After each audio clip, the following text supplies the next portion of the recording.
End gold buyers, మీ కష్టాల్లో నమ్మకమైన మీ ఆత్మీయ నేస్తం. అంటే మీరు అని చెప్తారు కదా, ఒక మనిషి ఒక 6 నెలలు ఉంటే వీరు వాళ్ళు అవుతారు, వాళ్ళు వీరు అవుతారు సామెత ఉంది కదా. అలాగే నాకు because I constantly trying to understand, అర్థం చేసుకుని తను ఎలా ఆలోచిస్తాడు, ఎందుకు ఆలోచిస్తాడు అంత రీసెర్చ్ చేసి యాక్చువల్గా నేనే ఫీల్ అవుతున్నా. అది మామూలుగా మీరు మంచి చెడు అని ఎప్పుడు విభజించారు మనుషుల్ని, కానీ ఇది సూటిగా అడుగుతున్న ప్రశ్న, మీ దృష్టిలో దావుద్ ఇబ్రహీం మంచోడా కాదా? ఇక్కడ పాయింట్, మంచి అనేది మంచి చేస్తారు, చెడు అనేది చెడు చేస్తారు, అంత సింప్లిస్టిక్ డెఫినేషన్ అది. దావుద్ ఇబ్రహీం చాలామందికి మంచి చేశాడు, చాలామందికి చెడు చేశాడు.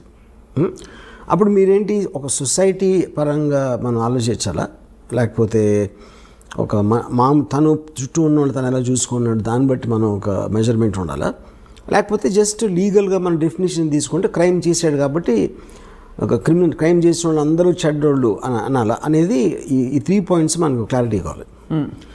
సో అఫ్ కోర్స్ ఇల్లీగల్గా అబ్స్కాండింగ్ కేసులో ఉన్నాడు, is a criminal person as per the law is concern. So దాంట్లో అప్పుడు ఈజ్ అ క్రిమినల్.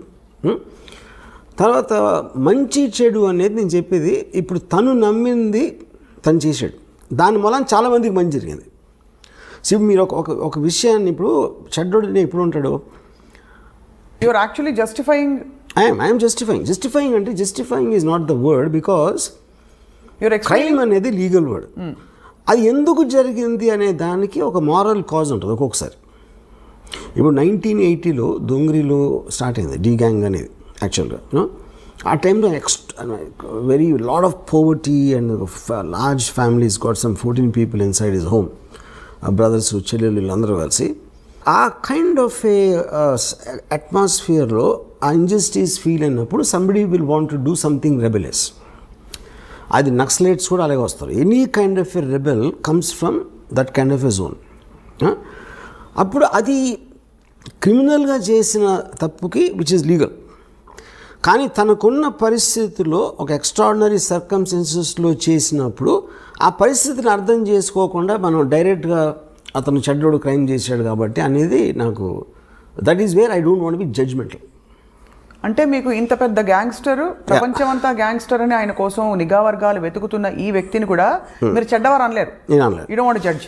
ఎందుకంటే ఇంకో పాయింట్ ఏంటంటే, ఇప్పుడు దావుద్ ఇబ్రహీం మీద లాస్ట్ కేసు రిజిస్టర్ అయింది 1982లో, చాలామందికి తెలియదు.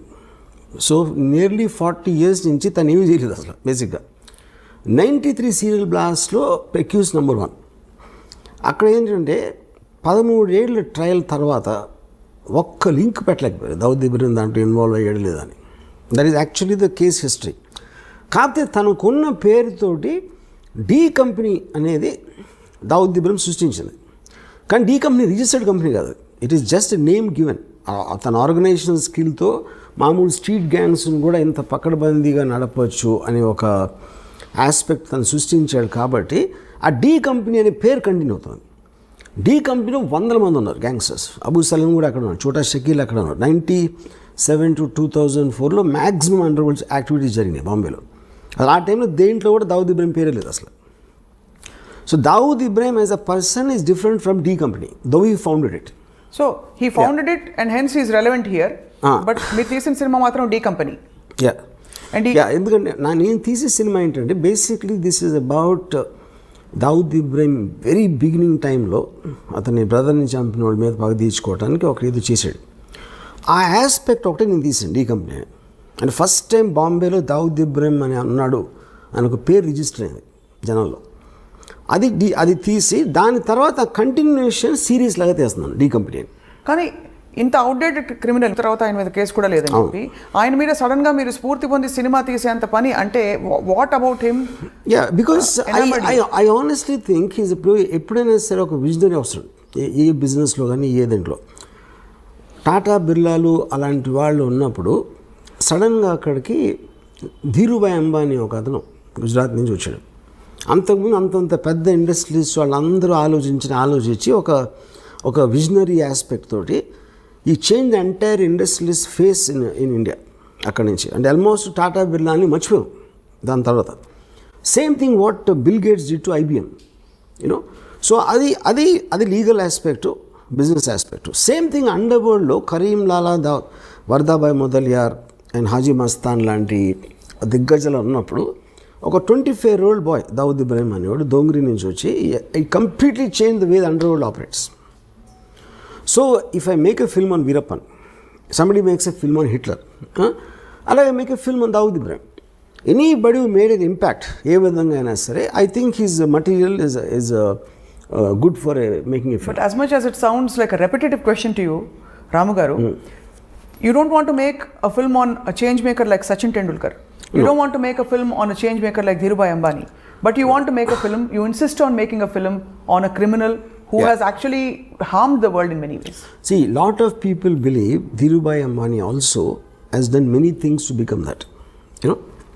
సో ఇప్పుడు మీరు మనకి సామెత కదా, పట్టుబడినోడే దొంగ అని, పట్టుబడినోడే దొంగ కాదని. ఎన్నో పాలిటీషియన్ చేయొచ్చు, పోలీస్ ఆఫీసర్లు చేయొచ్చు. మనం ఎవరైతే లీగల్గా కరెక్ట్గా వాళ్ళు జైల్లో లేకుండా సక్సెస్ఫుల్ ఉన్నారనుకుంటే అందరి వెనకాల కూడా ఒక కథ ఉంటుంది ఏదో ఒకటి. సో నేను ఎంచుకునేది ఏంటి, నాకున్న చాయిస్లో మోస్ట్ డ్రామాటిక్గా అనిపించింది నేను అనుకుంటాను. ప్రతి క్రిమినల్, ప్రతి టెర్రరిస్ట్ కూడా ఒక పని చేసినప్పుడు తన వాళ్ళని ఎవరినో బెనిఫిట్ చేయడానికి చేసుకోవడం అనేది ఆ పరిణామం ఉంటుంది. కానీ దట్ స్టిల్ డజంట్ జస్టిఫై. దానికి చట్టాలు ఉంటాయి, పరిధులు ఉంటాయి, ప్రపంచం ఉంటుంది, రూల్స్ అండ్ రెగ్యులేషన్స్ ఉంటాయి. వాటన్నిటిని ఉల్లంఘించి మనుషుల ప్రాణాలతో చెలగాటం ఆడిన వ్యక్తుల మీద. కానీ నేను అదే అంటున్నాను, సి జస్టిఫై అనే మాట కరెక్ట్ కదా అంటున్నాను. ఇప్పుడు if you are not in other person shoes, okay, అవతలోడి షూస్లో మనం లేనప్పుడు అతను ఏం చేశాడు అనే దాని మీద జడ్జ్మెంటల్ అవ్వటం అనేది నేను చేయను. ఎందుకంటే ఆ పరిస్థితిలో నేనుంటే నేనేమన్నా చేసేవాడినా. ఫర్ ఎగ్జాంపుల్ మీరు రాడికల్స్ ఉంటారు అనుకోండి, ల్యాండ్ లార్డ్స్ వాళ్ళని తొక్కేసి వాళ్ళని అరాచకాలు చేసేస్తున్నప్పుడు వాళ్ళు ఏదో ఎదురు తిరిగి ఒక ల్యాండ్ లార్డ్ని చంపేశారు అనుకోండి. చంపటం అనేది చట్టరీత్యా నేరం. Of course they will be punished for that. But ఎలాంటి పరిస్థితుల్లో వాళ్ళని కార్నర్ చేస్తే వాళ్ళు అలా చేయాల్సి వచ్చిందో అనే దానికి, that is what I want talking about moral justification if you care to understand. ఇంకా చాలా సింపుల్ చెప్తాను. నేను ఒకసారి పోలీస్ ఆఫీసర్ని అడిగినది, ఇప్పుడు క్రైమ్ చేసిన వాడిని శిక్షించాలని మీరు అంటారు. ఒక రిచ్ మ్యాన్ ఒక పనివాడికి జీతం ఇట్లా, ఓకే, వాడికి ఒక వాళ్ళ mother she's not well and he needs urgently money to pay for the medicine. Okay, so వాడు ఈ జీతం ఇవ్వట్లేదు కాబట్టి ఆడేదో ఇంట్లో డబ్బులు కొట్టేసి వెళ్ళిపోయాడు అని పట్టుకున్నారు పోలీసులు. డబ్బులు దొంగిలించడం అనేది నేరం, ఆఫ్ కోర్స్. అందుకని అతని చట్టరీత్యా అతను శిక్షిస్తారు ఏదో చేసి. బట్ వాడు ఎందుకు చేశాడు అని మీరు వెనకాలకి వెళ్తే I don't think you'll feel the same thing after that. Though it is still a crime. On paper it's a crime. Yeah. So you find a story behind everything. Yeah. And also you see the point is, ఒక సొసైటీలో ఎన్నో రకాల మంది ఉంటారు. ఇప్పుడు for example political leaders ఉంటారు, ఆయన తాట తీస్తూ ఉంటాడు, ఒకడు ఇంకోటేమో నరికేస్తూ ఉంటాడు, బొక్కలు కొడతా అని ఇంకోటి అంటాడు. They don't do anything but they actually using violent rhetoric, which is just an expression of their anger or whatever you think it is. మనిషి ఏదో కొట్టుకుంటూ ఉంటారు, అప్పుడప్పుడు దెబ్బలాడతారు, కొన్నిసార్లు మర్డర్లు కూడా జరుగుతాయి, కొన్నిసార్లు ఎవరితోనో చంపేస్తారు. All of this are a result of the compelling forces which is happening. అది డబ్బు దొంగిలించడానికి చేస్తున్నారా, మీ పేరు సంపాదించడానికి, పగ తీర్చుకోవడానికి చేస్తున్నారా, లేకపోతే ఒక పొజిషన్లో ఇంకేమీ చేయలేక చేస్తున్నారా అనేది ప్రతి దాని వెనకాల వేరే వేరే కారణాలు ఉంటాయి. ఆ కారణాలని కంప్లీట్గా అర్థం చేసుకోకుండా జస్ట్ క్రైమ్ చేశాడు కాబట్టి అతను చెడ్డోడు మంచోడు అంత సింప్లిస్టిక్గా చేయడం కరెక్ట్ కాదు. ఈ సినిమా అంటే హ్యూమన్ ఇంట్రెస్ట్ స్టోరీ అంటారు. అయితే ఈ సినిమాలో హ్యూమన్ ఇంట్రెస్ట్ యాంగిల్ ఉంటుంది. It's only human interest. Only human interest. Actually this very little action. Almost ఆ పుకార్ ఏదో వచ్చింది నిన్నో మొన్నో, స్వయంగా ఆయనే ప్రొడ్యూస్ చేయించుకున్నారు సినిమా అని చెప్పి, మీ చేత తీయించుకోవాలని చెప్పి. ఇంకెవరు అంటే అలాగే ఉంది, వింటూ ఉంటే అంత గ్లోరిఫైడ్ గా వినిపిస్తోంది. గారు, is it true that is he involved in any way? First of all Dawood Ibrahim I think must be around 65 now. తనకి ఇప్పుడు కొత్తగా వైట్ వాష్ చేసుకునే అవసరం లేదు పేరు, అది ఒక పాయింట్. రెండోది, నేను చేస్తున్నది ఏది తను చేసింది చేయలేదని చెప్పడం కానీ, తను చెయ్యింది చేశాడని చెప్పడానికి ఈ సినిమా ఉద్దేశం కాదు. ఈ film actually it is more or less. If example he killed a person called Alamzeb 1983లో 82-83లో. ఆలంజేబ్ అని ఒక అతన్ని మర్డర్ చేశాడు అని వినటానికి ఒకలాగా ఉంటుంది. అసలు ఆలంజేబ్ ఎవడు, వాడేం చేశాడు, ఎందుకు చంపాడు అని మీరు తెలుసుకున్నప్పుడు అది హ్యూమన్ యాంగిల్ అవుతుంది. అప్పుడు ఆ ఇద్దరు వ్యక్తులు ఎవరు, ఎలాంటి వాళ్ళు, వాళ్ళ బ్యాక్గ్రౌండ్ ఏంటి, వీళ్ళకున్న రిలేషన్షిప్ ఏంటి, అసలు వాళ్ళ మధ్యన ఏం జరిగింది, ఇవన్నీ మీరు తెలుసుకోకుండా కేవలం ఒకడు మర్డర్ చేశాడు కాబట్టి ఆడు మంచోడ చెడ్డోడా అనేది I think that is what I'm trying to fight. So ఇదంతా మీరు ఏంటి అందరు థింకింగ్ మార్చాలనుకుంటున్నారా? ప్రధాన వెనకాల ఉంటుంది లేదో ఎంటర్టైన్మెంట్ వాల్యూ అంటారా? I want to tell the story. I just am interested in understanding human emotions. Right. Yeah. And I'm coming back to the same question, Ramu garu. ఇప్పుడు ఒక చిన్న ఎగ్జాంపుల్ చెప్తాను మీకు. మనందరూ ఎన్నది ఏంటంటే, ఒక సెకండ్ వరల్డ్లో నాజీ కాన్సన్ట్రేషన్ క్యాంప్స్లో జరిగిన ఘోరాతి ఘోరమైన థింగ్ అది ఇంతవరకు ప్రపంచంలో ఎప్పుడు జరగలేదు. వాళ్ళు తిండి పెట్టకుండా అస్థి పంజరాల్లాగా వాళ్ళు అయిపోయి వాళ్ళ గోతులు వాళ్ళే తీసుకోవాలి, వాళ్ళు చచ్చిపోవటం. ఎందుకంటే ఎక్కడ గొయ్యి తీసుడు అవ్వడు లేడు కాబట్టి వాళ్ళు రాగానే ఫస్ట్ వాళ్ళతో గొయ్యి తవ్వించారు. తవ్వించి ఇంకా వాళ్ళకి వాళ్ళు చూసుకోలేని పరిస్థితికి వచ్చేసరికి అందరినీ గోతు దగ్గర నిలబెట్టి గన్తో షూట్ చేసి వాళ్ళు గోతులు పడిపోయిన తర్వాత పాతిపెట్టారు. ఇది వింటే అసలు మనకి ఒళ్ళు అసలు ఎలాంటి మనుషులు ఇది చేస్తారు, చేయగలుగుతారు. ఒకటి చేశారు కానీ వాళ్ళు మనలాంటి మనుషులే కదా, మనం ఎప్పుడు చేయగలుగుతాం, చేయలేం. దీని మీద నేను చాలా బుక్స్ చదివి ఎలా ఎందుకు జరిగింది అంటే, ఇప్పుడు వాళ్ళు ఒక పిచ్చోళ్ళు అన్నవి ఉండాలి, లేకపోతే అలా చేసినందుకు వాళ్ళకి ఏదైనా, ఇప్పుడు ఫర్ ఎగ్జాంపుల్ పోలీసులు కొట్టారు అనుకోండి, ఆడిని టార్చర్ చేసి వాడిలోంచి ఒక నిజం తెప్పించడానికి ట్రై చేస్తారు, అదొక కారణం ఉండొచ్చు. Coming back to the concentration camps, నేను ఫైనల్గా ఏం రియలైజ్ అయ్యానంటే, ఇప్పుడు హిట్లరు టోటల్గా జ్యూస్ అందరినీ జర్మనీలో నుంచి పంపించారు. అందరినీ కలెక్ట్ చేసుకుని హోల్డింగ్ ఏరియాలో పెట్టి ఒక చోట అక్కడి నుంచి ట్రాన్స్పోర్ట్ చేయాలనేది ఫస్ట్ డెసిషన్. ఓకే, ఈ డెసిషన్ ఎక్కడ బెడిసికొట్టిందంటే, ఈ పోలాండ్ తోటి వార్ స్టార్ట్ అయింది, అక్కడి నుంచి గ్రేట్ బ్రిటన్ అటాక్ చేసింది. సడన్గా మొత్తం ట్రాన్స్పోర్టేషన్ అంతా కొలాప్స్ అయిపోయి వీళ్ళని ట్రాన్స్పోర్ట్ చేసే పరిస్థితి పోయింది. పోయేసరికి ఆల్రెడీ కలెక్ట్ చేసి అందరూ వచ్చేస్తున్నారు కాబట్టి వాళ్ళకి పెట్టడానికి వార్ జరుగుతుంది. మొత్తం అందరూ సోల్జర్స్ అందరూ వార్లో బిజీగా ఉన్నారు. వీళ్ళని గార్డ్ చేయడానికి మనుషులు లేరు. అప్పుడు ఏం చేశారంటే, చాలా స్ట్రిక్ట్ పనిష్మెంట్ ఇవ్వకపోతే వాళ్ళు భయపడరు. మీరు లైన్లో నుంచోండి అంటే నుంచోట్లేదు అనుకోండి, మీరు 3-4 సార్లు చెప్తారు. కానీ ఉన్న 4-5 గార్డులు 100 మందిని చేయాలి అంటే ఎవరన్నా లైన్లో నుంచోపోతే టపాక్కని షూట్ చేసి పడేసారు. ఆ భయంతో చచ్చినట్టు లైన్లో నుంచోవాలనేది పాయింట్. రేషన్స్ లేవు, తిండి లేదు, బయట నుంచి రావట్లేదు. అందుకని ఏం చేశారంటే, ఉన్న దాంట్లో సర్దుకోవాలి కాబట్టి చిన్న బ్రెడ్ మొక్క, ఒక చిన్న సూప్ ఏదో ఇచ్చారు. ఆబ్వియస్లీ అది న్యూట్రియంట్ సరిపోదు కాబట్టి the kept on becoming thinner and thinner. తర్వాత లేబర్ వచ్చి గోతులు తవ్వటానికి వాళ్ళు లేరు కాబట్టి ముందు ట్రైన్ దగ్గరనే వాళ్ళతో ఫస్ట్ గోతి తవ్వించేసుకుని, ఎందుకంటే తర్వాత వాళ్ళకు కూడా శక్తి ఉండదు తవ్వటానికి. ఇవన్నీ ప్రిపరేషన్ చేసి ఇది చేశారు. సో ఇవన్నీ మీరు అన్నారు అనుకోండి, మీరున్నా నేనున్నా అదే చేసేవాడు. ఏది ఆ పరిస్థితికి తీసుకొచ్చింది ఎవరు? హిట్లర్. ఒక డెసిషన్. హిట్లర్ ఆ డెసిషన్ ఇలా చంపాలని చేసాడా? చేయలే. తను అనుకున్నది ఏదో వర్కౌట్ అవ్వలేదు అక్కడ. So every decision will create situations which not are necessary in your control after some time. You know, అప్పుడు నేను ఈ బుక్ మొత్తం చదివితే నాకు వాళ్ళ మీద కూడా చాలేసింది. ఇది ఎవరైతే ఇదంతా చేశారో యూనో ఆ డెసిషన్స్ తీసుకోవడానికి. అప్పుడు కేట్ విన్స్లెట్ది రీడర్ అనే ఒక టెరిఫిక్ సినిమా వచ్చింది. She worked as a guard in one of these camps మాట. ఫైర్ యాక్సిడెంట్ జరిగితే ఎవరు తప్పించుకోవకుండా ఉండటానికి తను తీల ఏది మన అదే ప్రిజనర్స్ తప్పించుకోకుండా చెయ్యాలని అమ్మాయిది జాబ్ అక్కడ. ఎప్పుడైతే గేట్లు తీయలేదో వాళ్ళు చచ్చిపోయారు. దాని మీద కోర్ట్ ట్రయల్ జరిగినప్పుడు వాట్ వర్ యూ డూయింగ్ అంటే, I was doing my job అంది. నాకు నా గవర్నమెంట్ ఇచ్చిన జాబు ఎట్టి పరిస్థితుల్లోనూ వీళ్ళని తప్పించుకోవడానికి వీల్లేదు.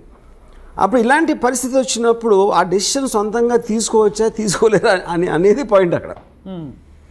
ఇవన్నీ అంటే వీటికి మీరు ఇస్తున్న జస్టిఫికేషన్ అండర్స్టాండ్, ప్రధాని వెనకాల ఒక కారణం ఉంటుంది, ఒక ఒక ఆంతర్యం ఉంటుందని చెప్పి, బట్ దాన్ని దీంతో ఒక విల్లింగ్గా కావాలని వచ్చి ఒక పవర్ కోసం ఎస్టాబ్లిష్ చేసుకున్న ఒక క్రిమినల్, ఒక గ్యాంగ్స్టర్ ఇప్పటికి కూడా ప్రపంచం వెతుకుతుంది ఆయన కోసం. సో అటువంటి సినిమా మీరు తీశారంటే ఖచ్చితంగా 2 కారణాలు ఉండాలి. ఇప్పుడు నయీం గురించి విన్నప్పుడు కూడా నయీంకి ఏదో టెలివిజన్ ఛానల్ పెట్టాలనే ఒక తపన ఉండేదని, ఆయన టీవీలో కనిపించడానికి ఇష్టం అని, అలాంటి ఫ్యాన్సీస్ వాళ్ళకు ఉంటాయని చెప్పి గ్యాంగ్స్టర్స్కి, అలాంటి ఫ్యాన్సీతో ఆయనే స్వయంగా ఆయన మనుషులే లేకపోతే ఆయన ఆరాధకులు మీ చేత ఏమైనా సినిమా తీయించారని అడుగుతున్నారు. మొన్న కూడా ఎక్కడో ఇంటర్నెట్లో వైరల్ అయింది ఈ మాట. Is it right? Is it true? That's not true. First of all gangster అనేది ఒక వర్డ్. అది గ్యాంగ్స్టర్ అనే దాని మీనింగ్ ఏంటి? ఒక గ్యాంగ్ని నడిపేవాడు, లేకపోతే గ్యాంగ్లో పనిచేసేవాడు. ఆయన కాదా gang? Gang is organise, of course organise crime అనేది గ్యాంగ్స్టర్ బేసిక్గా. ఆర్గనైజ్ క్రైమ్ అంటే ఏంటంటే మీ తెలివితోటి క్రైమ్ చేస్తా కూడా తప్పించుకునేలాగా ఒక సిస్టమ్ క్రియేట్ చేయటాన్ని ఆర్గనైజ్ క్రైమ్ అంటారు. లేకపోతే మామూలు క్రైమ్ అది అప్పటికప్పుడు ఏదో అనుకుని ఒకళ్ళిద్దరు చేసేది. ఒక గ్రూప్ ఆఫ్ పీపుల్ కూర్చుని ప్లాన్ వేసి ఇలా చేస్తే మనం పట్టుబడం, ఇలా చేస్తే మనం పైకి వస్తాం, ఇలా చేస్తే అలా అవుతుంది అని ఒక ప్లాన్ ప్రకారం ఒక గ్రూప్ ఆఫ్ పీపుల్ చేయటాన్ని ఆర్గనైజ్ క్రైమ్ అంటారు. So for example D company ఉందనుకోండి. డీ కంపెనీ నేను ఒక 1999-2000లో ఒక ముంబై పోలీస్ కమిషనర్ శివానందన్ అని ఉండేవారు. ఆయన అడిగాను, డీ కంపెనీలో ఎంతమంది ఉంటారు అనుకుంటున్నారు? నేను ఒక మేబీ 2-3,000, మ్యాక్సిమం 20 మంది ఉంటారు. నాకు షాక్ అది. అంటే ఎందుకంటే ఎంత ఎక్కువ మంది ఉంటే న్యూస్ బయటకు వచ్చేటప్పుడు అంత ప్రమాదం ఉంటుంది. అన్ని నోళ్ళు మూయించాలి, అన్ని నోళ్ళను కంట్రోల్ చేయాలి. అది చాలా క్లోజ్ గ్రూప్ ఉంటుంది.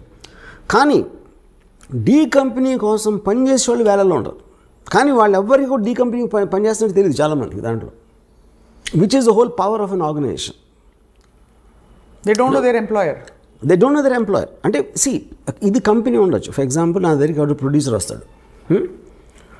ఆ ప్రొడ్యూసర్ వచ్చి నేను మీద సినిమా తీస్తానంటాడు.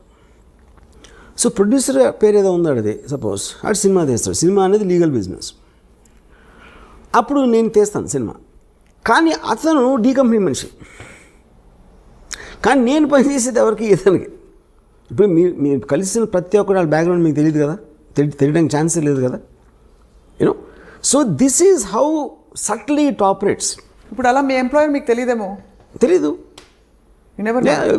ఎవరికి తెలియదు. బాంబేలో చాలాసార్లు మీకు ఇలాగా భరత్ భాయ్ షా కేసులో చోరీ చుప్కే సల్మాన్ ఖాన్, ప్రీతి జింటా, రాణి ముఖర్జీ అలాంటి యాక్టర్స్ ఉన్న పిక్చరు నాజిమ్ రిజ్వీ అని ఒకటి ప్రొడ్యూస్ చేశాడు. భరత్ భాయ్ ఫిల్మ్ ఫైనాన్షియల్, ఆయన ఎన్నో సంవత్సరాల నుంచి చేస్తున్నాడు. నాజిమ్ రిజ్వీ అండర్ వరల్డ్ మనిషి అని సినిమా సగమయ్యాక తెలిసి అది ఎవరో చెప్పారు. కానీ అండర్ వరల్డ్ మనిషి అంటే ఏంటి అసలు అర్థం ఏంటి? ఫస్ట్ అది చెప్పండి. అండర్ వరల్డ్ మనిషి అంటే మీరు డైరెక్ట్గా క్రైమ్ చేసేవాళ్ళు ఒకళ్ళు ఉంటారు. అంటే డైరెక్ట్ క్రైమ్ అంటే ఏంటి? Legal definition.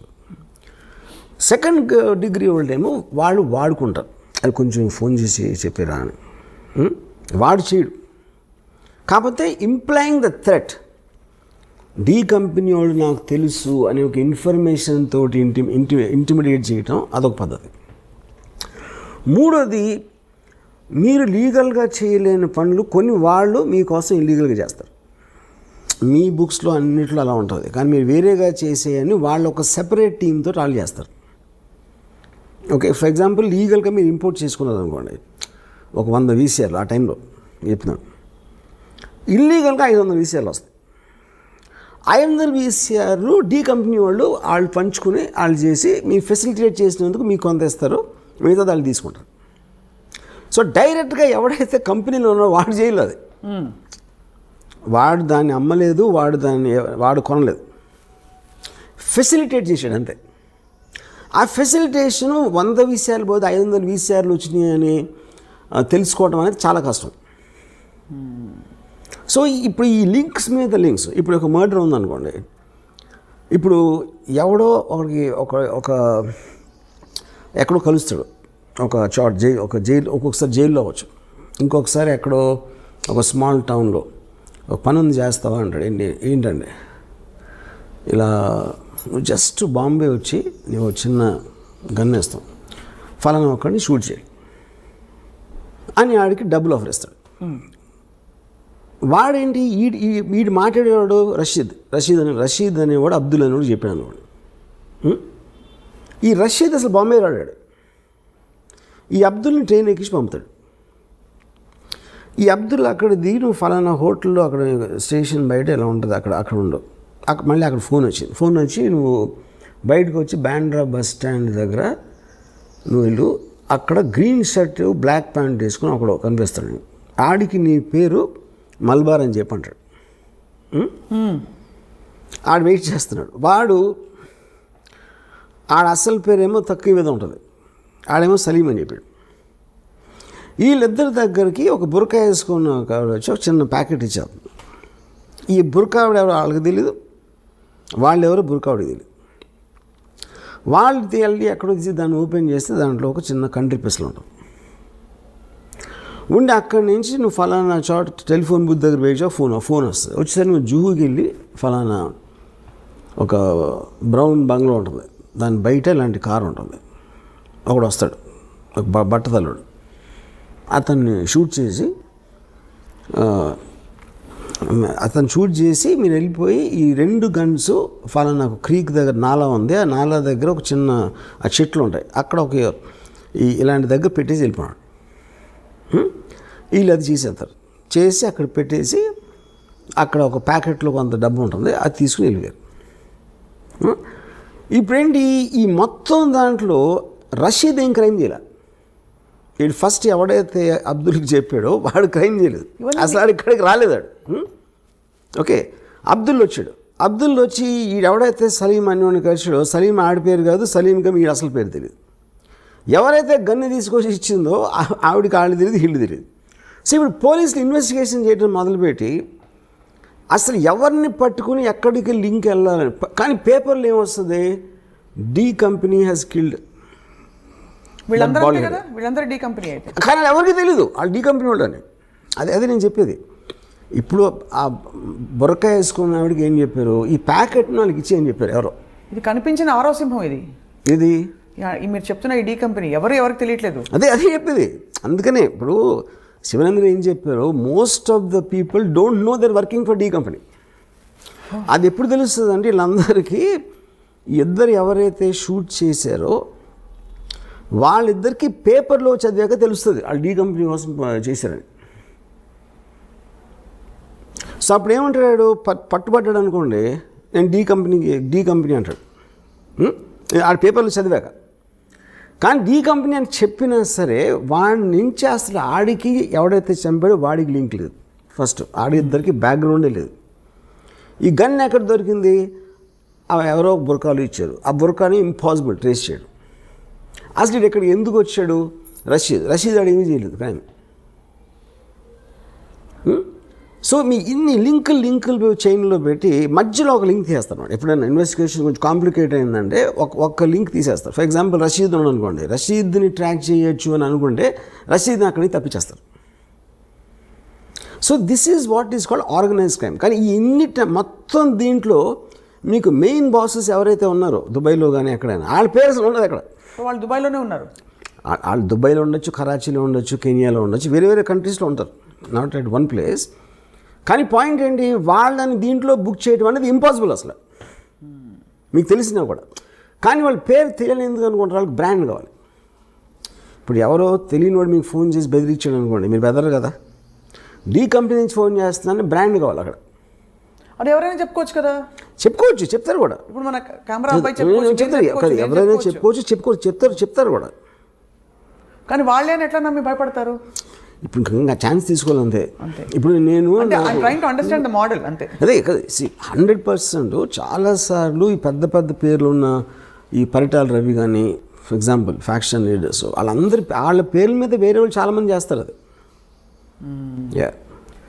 సో ఇదంతా ఎక్కడ సేకరించారు వర్మ గారు మీరు ఈ ఇన్ఫర్మేషన్? మీరు డి కంపెనీ మనుషులతో మాట్లాడారా? I spoke to somebody. నాకు ఒక అప్పా చాచా అని ఒక 79 మనిషిని కలిసాను ఒక 2 years back. He is actually member of the D gang. దొంగరిలో ఫస్ట్ స్టార్ట్ అయినప్పుడు he saw Dawood Ibrahim from when he was 18 years old. He met him? Yeah, he was with him. అంటే అదే ఏరియాలో ఉంటారు అందరూ. కలిసి అదే ఆడుకునే వయసు నుంచి ఈ knows Dawood Ibrahim. She was a part of the D gang on the beginning ఇయర్స్లో. అంటే ఆల్మోస్ట్ దావుద్ ఇబ్రాహిం ఇక్కడ నుంచి 85లో వెళ్ళిపోయాడు బాంబే నుంచి. అప్పటి వరకు he was very close to the inner circle you know. So అలాగా కొంతమంది రిటైర్డ్ పోలీస్ ఆఫీసర్స్, కొంతమంది జైలు నుంచి బయటకు వచ్చిన వాళ్ళు, కొంతమంది ఆ టైంలో చాలా హెవీగా ఇన్వాల్వ్ అయ్యి మళ్ళీ మధ్యలో వచ్చేసి లీగల్ బిజినెస్లోకి వచ్చేసారు కొంతమంది. సో ఇలా ఒక 10-12 పీపుల్ నుంచి నేను సేకరించాను. అండ్ మీరు ఇందాక చెప్పిన స్పెసిఫిక్ ఇది చాలా సున్నితమైన question. I don't even know if I should be asking this question. ఈ డీ కంపెనీలో వర్క్ చేస్తున్న వాళ్ళు అన్ని ధర్మాలకి సంబంధించిన వాళ్ళు ఉంటారు, అన్ని మతాలకు సంబంధించిన ఉంటారు. ఉంటారు. It's not Muslims, all people. Christians ఉంటారు, హిందూస్ ఉంటారు. Like for example Dawood Ibrahim closest person is Hindu, Chhota Rajan. And మీరెప్పుడు దావుద్ ఇబ్రాహిం తాలూకు మనుషుల్ని దగ్గరగా కలవలేదు ఎక్సెప్ట్ అప్పా చాచా? వీళ్ళందరినీ కలిసాను, చాలా మంది కలిసాను. వీళ్ళందరూ కలిసారు. ఎలా ఉంటారు వాళ్ళు? మనకన్నా మామూలుగా ఉంటారు.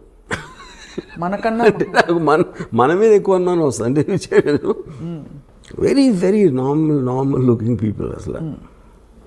సో ఈ సినిమా షూటింగ్కి సంబంధించి వర్మ గారు, షూటింగ్ మొత్తం ఇది డీ కంపెనీ ముంబై చుట్టూ తిరగవలసిన కథ. మీరు ఎక్కడో ముంబై కాకుండా ఇతర ప్లేసెస్లో షూట్ చేశారు. ఎందుకంటే 80s ముంబై అనేది ముంబైలో ఉండడానికి ఛాన్సే లేదు. ఎందుకంటే Mumbai it's very very expensive place. ఉన్న రియల్ ఎస్టేట్ అంతా మార్చేస్తారు బిల్డింగ్లు కట్టేసి. సో 1980లో ఉన్న అట్మాస్ఫియర్ బాంబేలో దొరకడం ఇంపాసిబుల్. సో కొన్ని నేను గోవాలో చేశాను అలాంటిది రీప్లేస్ చేయడానికి, కొన్ని షాట్ ఇన్ హైదరాబాద్. ఈ సినిమా తీయడం వల్ల మీకు అనేక చోట్ల నుంచి ఒక విధమైన రిస్క్ కాదు, ఒక విధమైన అన్కంఫర్టబుల్ సిచ్యువేషన్. ఒకటి, చాలామంది సివిలియన్ రైట్స్ కోసం పోరాడుతున్న వాళ్ళు, దేశభక్తున్న వాళ్ళు ఎవరైనా సరే ఇప్పుడు ఒక గ్యాంగ్స్టర్ మీద మీరు సినిమా తీసి ఏం ప్రూవ్ చేద్దాం అనుకుంటున్నారు, ఇతను తప్ప ఎవరు దొరకలేదా అని ప్రశ్నించే వాళ్ళు ఉంటారు. సరే, అది క్రిటిసిజం. రెండోది, మీరు ఒక ఇలాంటి ఒక క్రిమినల్, మన దేశానికే ముప్పు తెచ్చిపెట్టిన ఒక క్రిమినల్ని ఈ విధంగా మీరు సినిమా తీసే అంతగా గ్లోరిఫై చేస్తారా అని చెప్పి మీకు అఫీషియల్గా కేంద్రం నుంచి అనేక చోట్ల నుంచి ఉన్న సర్కార్ వల్ల మీకు అనేక విధాల డిసప్రూవల్ వస్తుంది.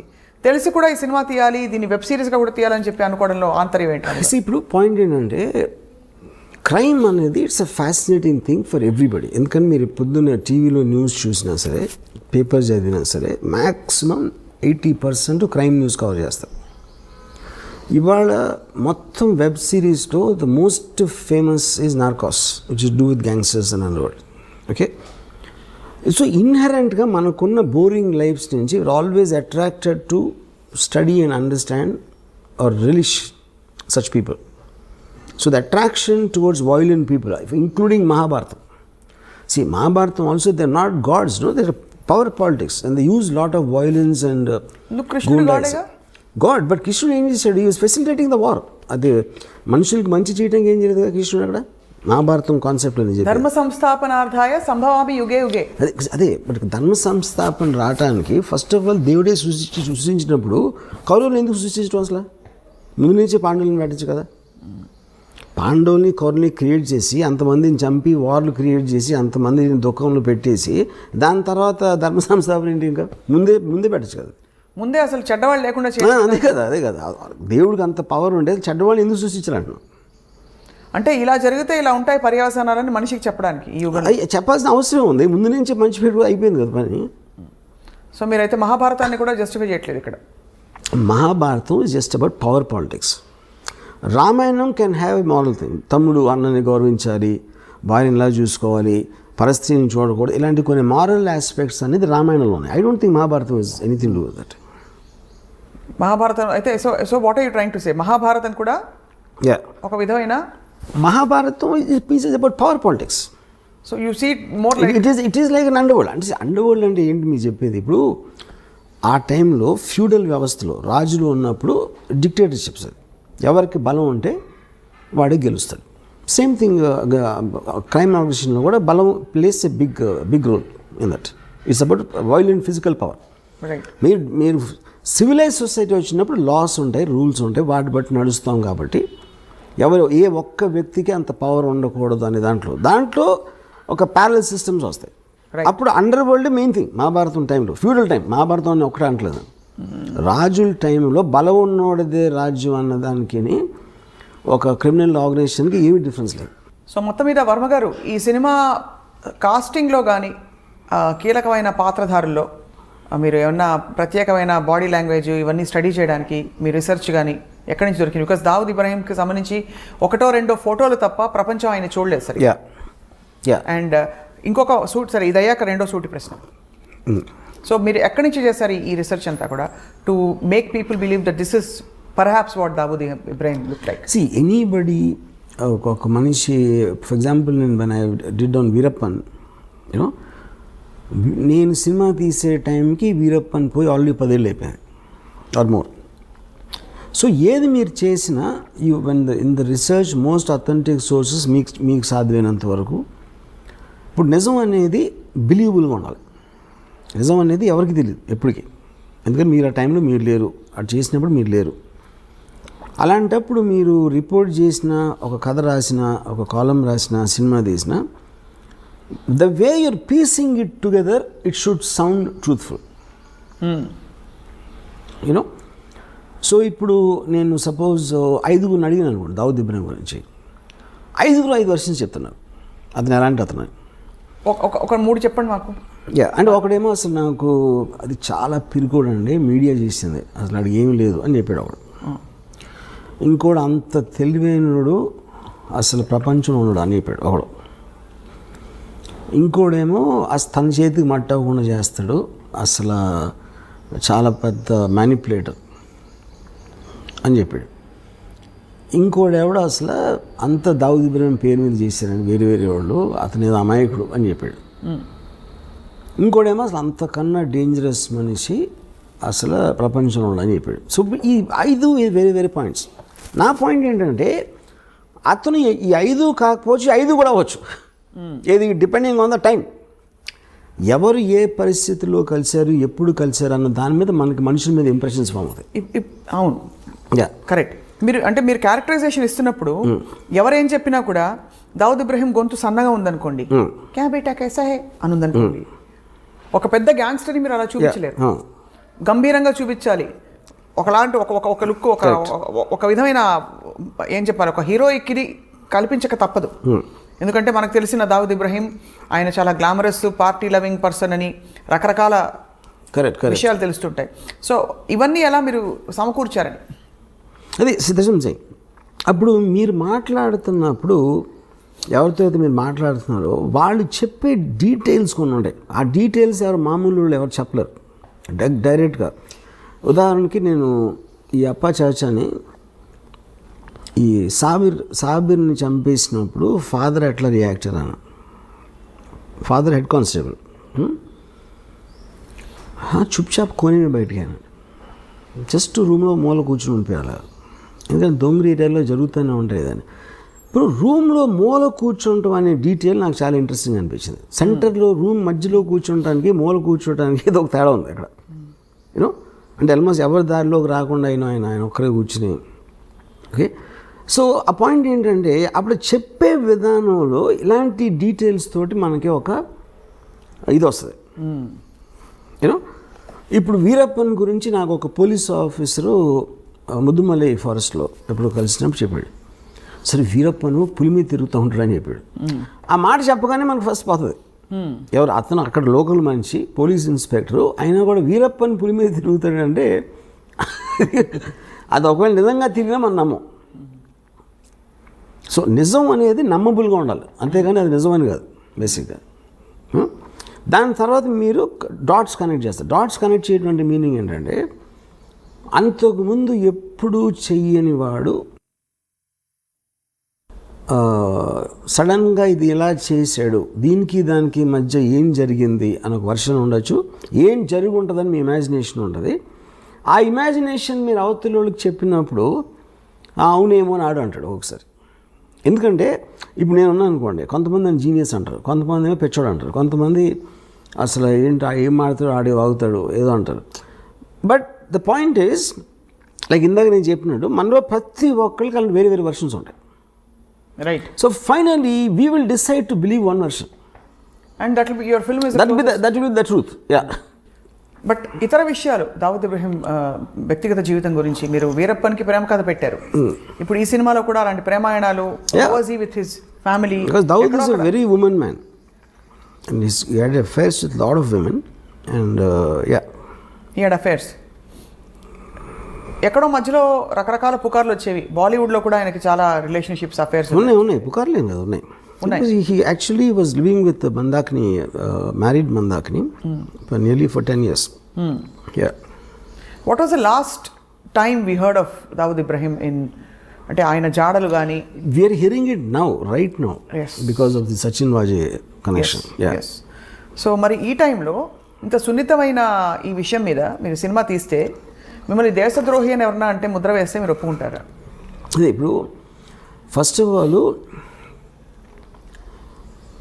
దేశంలో దావుద్ ఇబ్రాహిం ఏం చేశాడు అని ఎవరికి తెలియదు. ఫస్ట్ మనకు ఒక ఫ్యాషన్ అయిపోయింది మాట్లాడితే దావుద్ ఇబ్రాహిం అని చెప్పడం. మీరు చెప్తే నమ్మరు, Dawood Ibrahim most wanted criminal in India for last 30-40 years. Okay, actual ఉన్న కేసులు రెండే. What are the 2 cases? ఒకటేమో సమద్ ఖాన్ అని ఒక మర్డర్ జరిగింది. సమద్ ఖాన్ని 4-5 కలిసి చంపారు. దాంట్లో దావుద్ ఉన్నాడు అనేది ఒక ఎలిగేషన్ ఉంది ఒకటి. రెండోది 93 బ్లాస్ట్. 93 బ్లాస్ట్లో accuse number 1 Bombay police charge sheet ప్రకారం 13 years ట్రయల్ జరిగిన తర్వాత ఒక్క విట్నెస్ కానీ ఒక సర్కమ్స్టాన్షియల్ ఎవిడెన్స్ కానీ మటీరియల్ ఎవిడెన్స్ కానీ దొరకలేదు దావుద్ని లింక్ చేయడానికి. కానీ దావుద్ ఇంకా క్రిమినల్. ఎందుకు? అతను సమన్స్ ఆన్సర్ చేయలేదు కాబట్టి.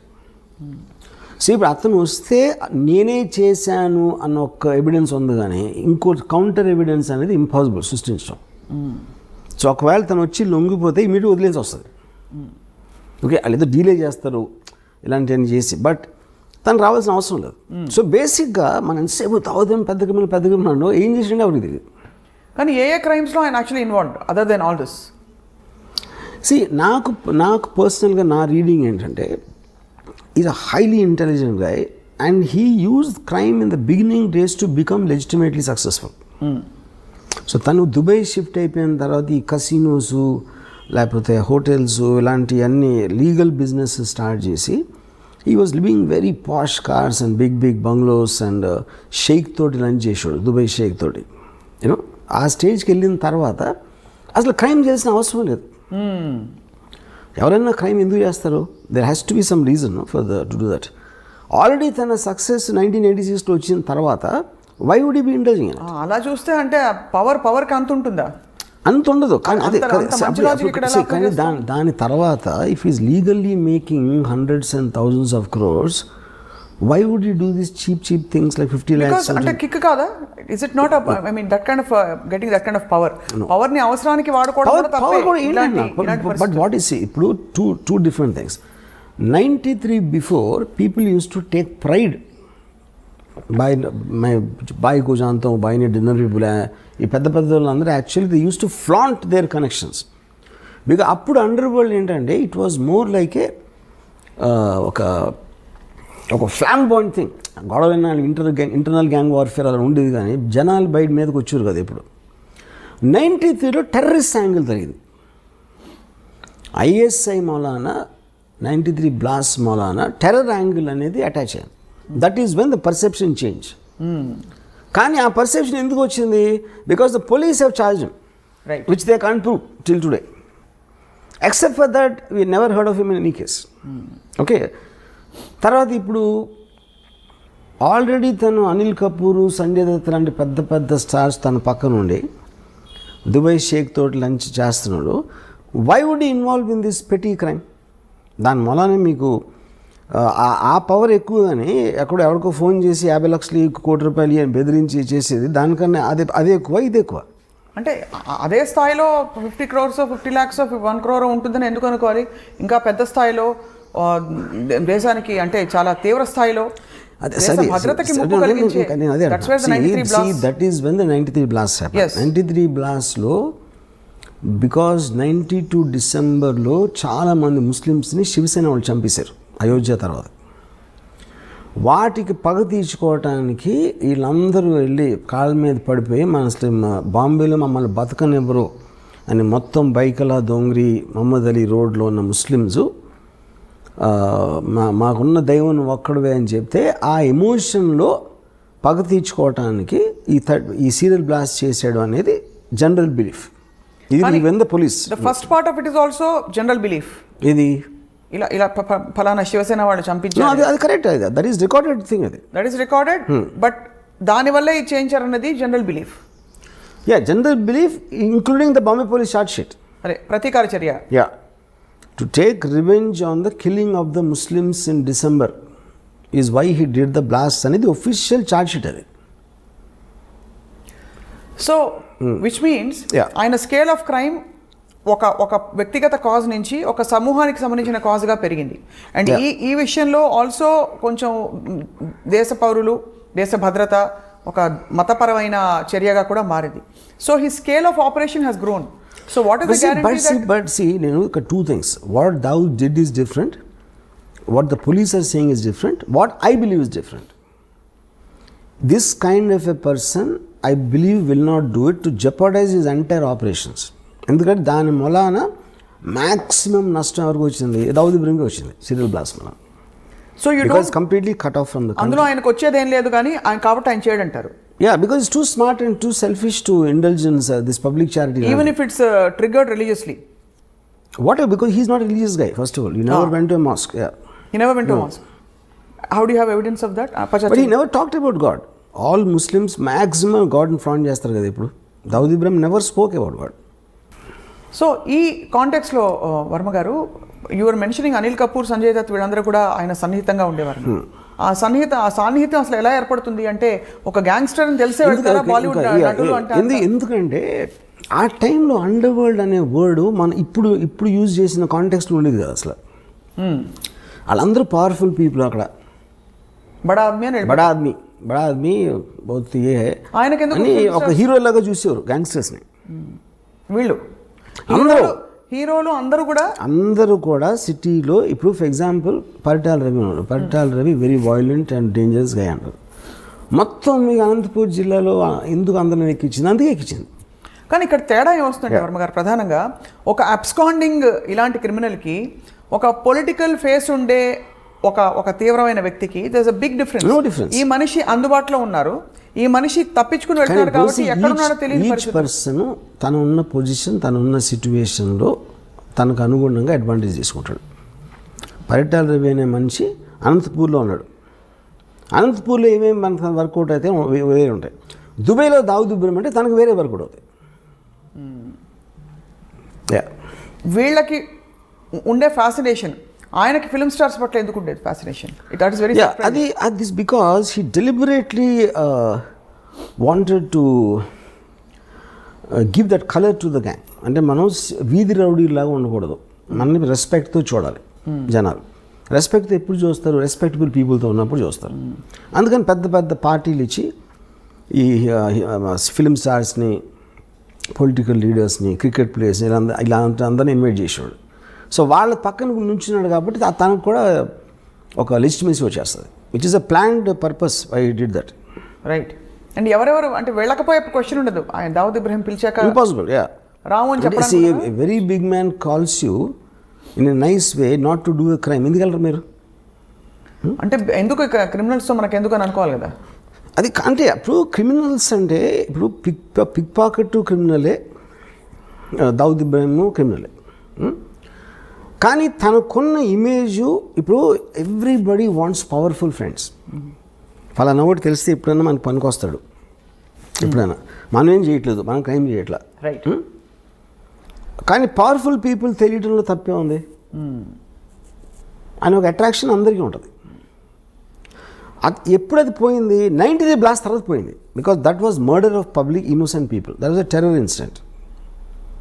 That is when everybody cut of their links with Dawood Ibrahim, which is the reason తను చాలా ఎఫెక్టెడ్ దానికి.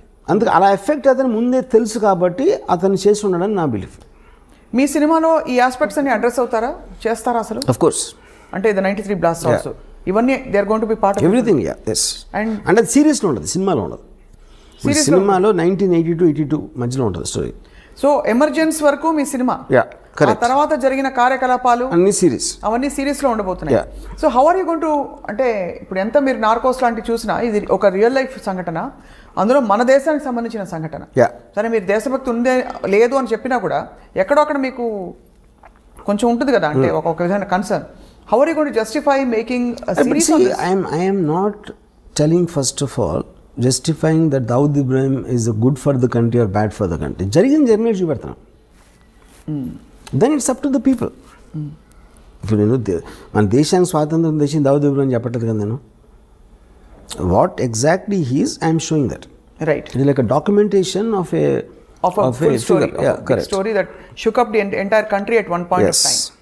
రైట్. రామ్ గోపాల్ వర్మ గారు, దావుద్ ఇబ్రాహింని ఎప్పుడైనా కలిసే అవకాశం కానీ ఆలోచన కానీ మీకుందా? ఆయనకు ఈ సినిమా తర్వాత ఉంటుంది అనుకుంటారా? I don't think so. ఎందుకంటే Dawood Ibrahim is a highly secretive person. Last మరి ఆ సీక్రెట్స్ అని మీరు బయట పెట్టేస్తున్నారు కదా ఈ సినిమాలో. కాదు, నేను తను ఇప్పుడు ఇంటరాక్షన్ నేను చెప్పేది 35 yearsలో తను ఒక ఫోటో బయట రాలేదు. ఎందువల్ల అంటారు? అది I'm very surprise actually. And ఒక వీడియో క్లిప్ కానీ ఒక ఫోటో కానీ, and also you're wrong in saying that people are searching for him. That's not true. ఒక పాయింట్ ఏంటంటే he is under another name in Pakistan. ఇప్పుడు ఇండియాకి పాకిస్తాన్కి ఎక్స్ట్రడిషన్ ట్రీటీ లేదు. సో ఇప్పుడు ఫర్ ఎగ్జాంపుల్ తౌబిష్ అని ఒక ముస్లిం ఉన్నాడు అనుకోండి కరాచీలో, వాడు అక్కడే క్రైమ్ చేసి ఆడు వచ్చి హైదరాబాద్లో ఉన్నాడు అనుకోండి, మనం పట్టించుకుంటాం. మనం పాకిస్తాన్లో ఎవడో ఏదో చేస్తే మనం ఇప్పుడు క్రైమ్ అనేది ఇప్పుడు జ్యూరిస్డిక్షన్ మన దగ్గర ఉండి మన దగ్గర ఉన్నప్పుడు క్రైమ్ చేయాలి. సో ఎవరు చూడడం లేదంటారు?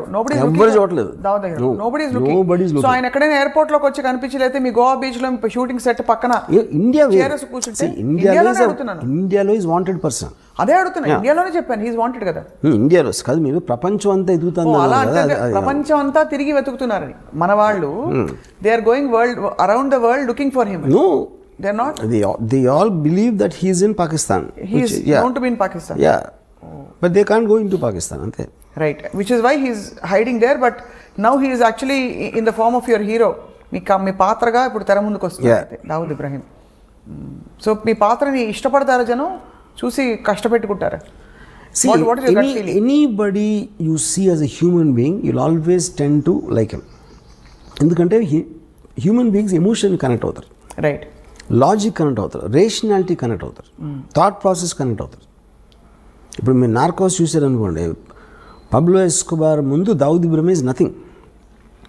అంత పబ్లో ఎస్కోబార్ని మనం హ్యూమన్ బీయింగ్గా చూసినప్పుడు మనం ఒక 2 seasons చూసాం కదా వరుస. ఎందుకంటే పబ్లో ఎస్కోబార్ మన లైఫ్ని డైరెక్ట్గా ఇంపాక్ట్ చేసినట్టు మనకు తెలియదు. బట్ వెంచువల్లీ మన లైఫ్ అంటే కంట్రీ కాదు కదా, eventually life. Number of people Pablo Escobar ఒక్కడిని చంపడానికి మొత్తం ప్లేన్ కూల్చాడు పబ్లో ఎస్కోబార్. అలాంటి మనిషి కూడా మీ దగ్గర నుంచి అతను రూమ్లో ఉన్నప్పుడు, అంటే సినిమా అనేది almost you are with him at that time. 100% you'll get emotional with anybody like that. మీరు ఇచ్చిన అనేక ఇంటర్వ్యూస్లో వర్మ గారు మీరే చెప్పారు, మనిషి ఎప్పుడు నెక్స్ట్ ఏమిటి అని వెళ్తూ ఉండే ప్రయాణం మనిషిది. ఇప్పుడు ఒక అత్యంత పవర్ఫుల్ అండ్ అత్యంత ఒక డబ్బులుండే పరిస్థితికి వచ్చేసిన ఒక క్రిమినల్ గ్యాంగ్స్టర్ మైండ్లో ఇప్పుడు ప్రపంచం పట్ల, దేశం పట్ల, లేదు మనుషుల పట్ల ఏం ఎమోషన్స్ ఉండుంటాయి, తర్వాత ఆయనకు వారసులు ఉన్నారా, ఇలాంటి డీటెయిల్స్ అన్ని కూడా మనకి బయటపడతాయి. ఒకటి his daughter died because of malaria. అంత పెద్ద క్రిమినల్ కూతుర్ని ఒక దోమ వచ్చి చంపేసింది. ఓకే. ఇంకొక డాటరు మియాందా అనే మన క్రికెట్ ప్లేయర్ గాట్ మ్యారీడ్. ఒక సన్ ఏమో మౌలానా అయిపోయాడు. ఈజ్ ఆల్మోస్ట్ లైక్ ఈక్వల్ పూజారి లాగా. పూజారి. But I think Dawood is a guy, I doubt he will have any familiar. నేను విన్నది ఏంటంటే ఇప్పుడు ప్రెజెంట్ లైఫ్ స్టైల్, ఈ sleeps the whole day and is awake the whole night partying and partying. That's only thing it does I believe. He's not with Mandakini anymore. Mandakini ఎప్పుడో తెలిసి, Mandakini, I think more than 20 years. Did they have kids together? Do we know of that? Mandakini has a son. Everybody suspects it's Dawood Ibrahim's son, but she doesn't tell that. ఎవరితో మాట్లాడదు. చాలా ఇంట్రెస్టింగ్గా ఉంటుంది. మీరు ఎంత research చేశారు? ఎందుకంటే వాస్తవాలు, యథార్థాలు, కల్పితాలు ఉన్నా ముందు 4 యథార్థాలు దొరికితే 10 కల్పితాలను జోడించవచ్చు. ఇక్కడ దొరకడమే కష్టం, అన్ని ఊహాగానాలే. ఈ మనిషిని ఎవరు చూడలేదు. ఇంకోటి అసలు ఇన్సైట్ కోసం ట్రై చేయరు అసలు. నాకు ఎంతసేపు పైన చూసేసి ఒక ఇప్పుడు బ్యాడ్ పర్సన్ గుడ్ పర్సన్ అని ఎక్కడ ఉండడు. బ్యాడ్ పర్సన్ అంటే ఎందుకు బ్యాడ్ అయ్యాడు తెలుసుకోకుండా బ్యాడ్ అంటాం అనేది ఇట్స్ వెరీ సూపర్ఫిషియల్ జడ్జ్మెంట్. కానీ ఎందుకు బ్యాడ్ అయినా కూడా దేశద్రోహంలో కానీ మనుషుల్ని చంపడంలో కానీ పాల్పడితే ఖచ్చితంగా అది ఫస్ట్ బ్యాడ్ అనేయాలి. తర్వాత మనం బ్యాడ్ ఎందుకు అయ్యాడని పిహెచ్డి చేసుకోవచ్చు. కానీ అన్నది that is what I'm saying. ఇప్పుడు క్రైమ్ అని లీగల్ సిస్టమ్ ఉన్నదే ఎందుకు, టోటల్ సొసైటీకి ఉన్న ఒక కంబైన్డ్ గుడ్ కోసం ఈ చేయకూడదు అని కొన్ని రూల్స్ పెట్టుకుంటాం. ఆ రూల్స్ని అధిగమించిన క్రిమినల్ అంటాం. That obviously is going to be. కానీ ఆ రూల్స్ని అడ్డు పెట్టుకుని వేరే వాళ్ళు they might do worse than that because they are smarter in different positions. అలాంటిది అవతల వాళ్ళు ఫీల్ అయినప్పుడు వాళ్ళు రిబెల్ అవుతారు. రిబెల్స్ అంటే ఏంటి, బేసిక్గా were thumbing the nose against the system. So వాళ్ళకి ఒక్కొక్కసారి పవర్ ఉండొచ్చు, వాళ్ళు బయటపడిపోవచ్చు, లేకపోతే జైల్లో ఉండొచ్చు. రైట్. సో ఇప్పటికే దాదాపు పెద్ద పెద్ద క్రిమినల్స్ అందరూ కవర్ అయిపోయారు వర్మ గారు. మీ సిరీస్ ఆఫ్ క్రిమినల్స్లో ఇంకెవరైనా మిగిలి ఉన్నారా దావుద్ తర్వాత? ఉన్నారు చాలా మంది. వాళ్ళందరూ మీ సినిమాలు తీస్తారు అయితే? నన్ను ఒకళ్ళు అడిగారు, మీరు డైరెక్టర్ అవ్వకపోతే గ్యాంగ్స్టర్ అయి ఉండేవారా అని. మీరు డైరెక్టర్ అవ్వకపోతే క్రిమినల్ గ్యాంగ్స్టర్ అయ్యేవారా అని. నేను I'm like A naturalist studies wild animals. అందరూ మీకు జంతువులు, ఫారెస్ట్లో ఒక స్నేక్ ఉండొచ్చు, కోబ్రా ఉండొచ్చు, లేకపోతే టైగర్ ఉండొచ్చు, లయన్ ఉండొచ్చు. ఆ వైల్డ్ యానిమల్స్ స్టడీ చేయడం నాకు ఇష్టం. That doesn't mean I'm the wild animal. Okay. So ఇప్పుడు నాకు ఒక దాని మీద ఒకడిని చంపాడు అంటే ఆ యాక్ట్ కన్నా ఎక్కువ వాడు చంపే పరిస్థితి, చచ్చిపోయే పరిస్థితి ఎందుకు తెచ్చుకున్నాడు, వీడు చంపే పరిస్థితికి ఎందుకు వచ్చాడు అని స్టడీ చేయడం నాకు ఎక్కువ ఇష్టం. మీరు గతంలో అమ్మాయిల గురించి కూడా ఇలాగే అన్నారు. ఏమని? వైల్డ్ లైఫ్ న్యాచురలిస్ట్ మీరు. అమ్మాయిల గురించి అలా, అమ్మాయిలు అంటే I think that is art for me. అమ్మాయిలు అంటే ఆర్ట్ ఫిల్మ్, నాట్ ఇలాంటి సినిమా కాదు. రైట్. దావుద్ ఇబ్రహీం జంతువు అయింటే ఏమైండేవారు? ఏ జంతువు అయిండేవారు closest? I definitely won't equate him with these dangerous animals. But actually, most dangerous animal is human being. Andukane he can control all the animals. Actually, I can't say fox also. Definitely, I won't equate him neither with a snake nor a tiger. ఇప్పుడు ఒక పెద్ద బ్రహ్మ ప్రశ్న, snake or tiger you're saying, అంతేనా? అంటే స్నేక్కి మనం మామూలుగా పావురా అంటే ఏదో దాక్కుని మనకు కనిపించకుండా కాటేస్తుంది అన్న దాని మీద వచ్చి ఉంటుంది అనుకుంటున్నాం. పాము అంటే మనకు తెలీదు ఎప్పుడు కాటేస్తుందో అని. టైగర్ అనేది ఆబ్వియస్ స్ట్రెంగ్త్ అది.